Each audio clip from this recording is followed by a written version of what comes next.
tadi siang sudah dilantik oleh Presiden Republik Indonesia Pak Prabowo Subianto.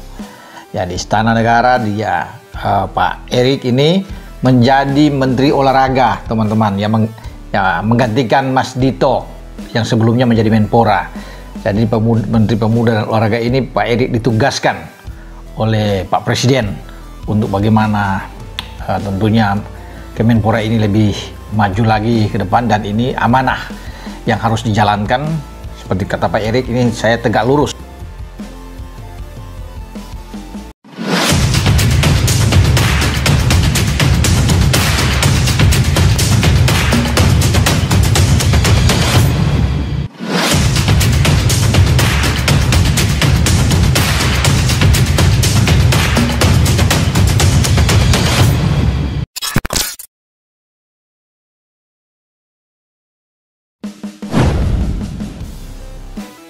Erick Thohir jadi Menpora, PSSI kekosongan pemimpin.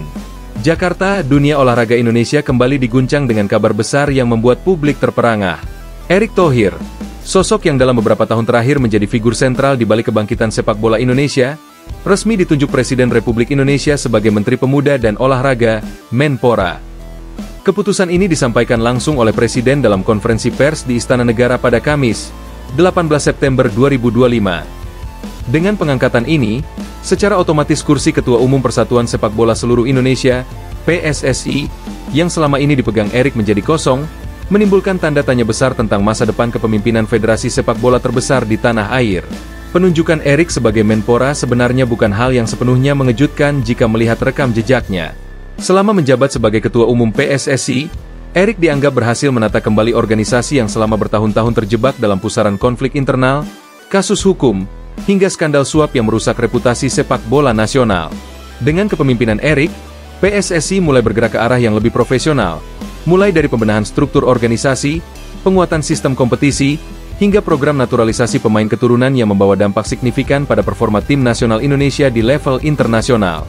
Namun, di balik euforia penunjukan Erick sebagai Menpora, ada kegelisahan yang tidak bisa diabaikan.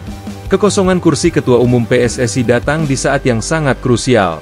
Timnas Indonesia saat ini sedang berada pada titik balik penting, menghadapi putaran lanjutan kualifikasi Piala Dunia 2026 serta persiapan menuju Piala AFF 2025.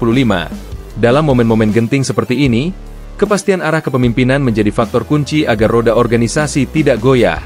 Sejumlah pengurus PSSI yang ditemui wartawan setelah pengumuman ini mengaku terkejut sekaligus khawatir. Salah satu anggota Komite Eksekutif, Exco, PSSI mengatakan bahwa rapat luar biasa harus segera digelar untuk membahas siapa yang akan menjadi pelaksana tugas Ketua Umum. Sepak bola Indonesia tidak boleh berjalan tanpa nahkoda. Erick Thohir sudah membawa banyak perubahan positif. Tapi kita juga harus siap menghadapi kenyataan baru. Harus ada sosok yang bisa menjaga kesinambungan program yang sudah direncanakan, ujarnya. Kabar Erick naik menjadi Menpora juga memicu berbagai spekulasi. Publik bertanya-tanya siapa yang layak menggantikan posisinya di PSSI. Nama-nama mulai bermunculan, dari mantan pemain, tokoh olahraga, hingga pengusaha yang punya rekam jejak di dunia sepak bola. Namun, pengganti Erick tentu tidak mudah ditemukan. Erick bukan hanya seorang ketua umum, tetapi juga figur yang punya jejaring internasional luas, pengalaman manajerial global, dan kedekatan dengan sejumlah federasi besar dunia seperti FIFA dan AFC. Dari sisi pemerintah, penunjukan Erick dianggap sebagai langkah strategis. Presiden menegaskan bahwa Indonesia butuh Menpora yang tidak hanya bisa mengelola olahraga secara administratif, tetapi juga memahami ekosistem olahraga modern yang syarat kepentingan bisnis dan diplomasi internasional. Dalam pidatonya, Presiden menyebut Erick sebagai sosok yang mampu menjembatani dunia olahraga Indonesia dengan panggung internasional. Pak Erick telah membuktikan kemampuannya memimpin PSSI. Dengan tangan dinginnya, sepak bola Indonesia bisa bangkit dari keterpurukan. Saya percaya pengalaman itu bisa dibawa lebih luas untuk mengelola olahraga dan kepemudaan Indonesia secara keseluruhan, ujar Presiden. Meski demikian, di akar rumput, para supporter sepak bola Indonesia tidak bisa menutupi rasa cemas. Media sosial langsung dibanjiri komentar bernada khawatir soal siapa yang akan melanjutkan kerja-kerja besar Erick di PSSI. Banyak yang khawatir program naturalisasi pemain keturunan yang sedang digarap, termasuk pemain-pemain dari Belanda, Inggris, dan Eropa lainnya, akan terhenti di tengah jalan. Padahal, Program itu sudah dianggap sebagai salah satu jalan tercepat bagi Indonesia untuk bersaing di level dunia. Sejumlah pengamat sepak bola ikut angkat bicara. Akmal Marhali, analis sepak bola nasional, menilai bahwa momentum pengangkatan Erik sebagai Menpora bisa menjadi peluang sekaligus tantangan. Di satu sisi, ini peluang karena sepak bola bisa mendapat perhatian lebih besar di level kementerian. Namun di sisi lain, PSSI tidak boleh kosong terlalu lama. Timnas sedang dalam persiapan besar, baik itu kualifikasi Piala Dunia maupun Piala AFF. Harus ada kepastian agar tidak menimbulkan kekacauan, katanya. Jika menengok sejarah, kekosongan kepemimpinan di PSSI bukan hal baru. Beberapa kali federasi ini pernah mengalami situasi serupa, yang berujung pada dualisme kepengurusan hingga sanksi dari FIFA. Banyak pihak berharap hal itu tidak terulang kembali. Erik sendiri dalam pernyataan singkatnya menegaskan bahwa ia siap membantu transisi kepemimpinan di PSSI agar berjalan mulus. Saya akan tetap mendampingi PSSI sampai ada kepastian pengganti. Saya tidak ingin program-program yang sudah disusun terhenti begitu saja, ucapnya. Selain soal timnas, persoalan lain yang bisa terdampak adalah jalannya kompetisi domestik. Liga 1 dan Liga 2 yang saat ini sedang berlangsung membutuhkan kepastian regulasi dan pengawasan langsung dari federasi. Jika kepemimpinan kosong terlalu lama, ada risiko munculnya ketidakpastian dalam penyelenggaraan kompetisi. Klub-klub juga membutuhkan kejelasan dalam berbagai aspek, mulai dari lisensi, transfer pemain, hingga sanksi disiplin. Bagi masyarakat luas, Erik sudah menjadi simbol harapan baru sepak bola Indonesia.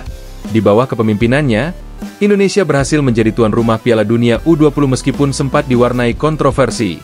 Selain itu, komunikasi dengan FIFA dan AFC berjalan lancar, membuat Indonesia mendapat kepercayaan lebih besar di level internasional. Kehilangan sosok karismatik Erik tentu meninggalkan kekhawatiran tersendiri. Di sisi lain, sebagai Menpora, Erik kini punya wewenang lebih luas. Ia tidak hanya bisa mendorong sepak bola, tetapi juga cabang olahraga lain yang seringkali terpinggirkan. Banyak pihak menilai ini sebagai kesempatan emas bagi Indonesia untuk meraih prestasi yang lebih merata di berbagai bidang olahraga. Namun, kembali lagi, transisi kepemimpinan di PSSI harus segera diselesaikan agar tidak merusak momentum yang sudah terbangun. Seiring berjalannya waktu, berbagai organisasi supporter mulai mengeluarkan pernyataan sikap. Beberapa kelompok menegaskan bahwa mereka mendukung Erik sebagai Menpora, tetapi mendesak agar PSSI segera menggelar kongres luar biasa. Mereka menolak jika PSSI dibiarkan terlalu lama tanpa pemimpin jelas. Buat kami, Erik adalah tokoh yang punya visi, tapi sepak bola Indonesia tidak boleh kehilangan arah. Harus ada kepastian siapa yang akan memimpin PSSI berikutnya, ujar salah satu pimpinan kelompok supporter besar di Indonesia. Sementara itu, sejumlah nama mulai disebut-sebut sebagai calon pengganti Erik. Ada yang mendorong mantan pemain nasional yang kini aktif sebagai pengurus klub, ada pula yang mengusulkan tokoh-tokoh muda dengan latar belakang profesional di bidang manajemen olahraga. Namun, siapapun yang akan naik menggantikan Erik, tantangan yang dihadapi sangat besar. Publik menunggu langkah PSSI dalam beberapa hari ke depan. Apakah mereka akan menunjuk pelaksana tugas ketua umum dari kalangan Exco, atau langsung menyiapkan kongres luar biasa untuk memilih ketua umum baru? Semua ini akan menentukan arah masa depan sepak bola Indonesia.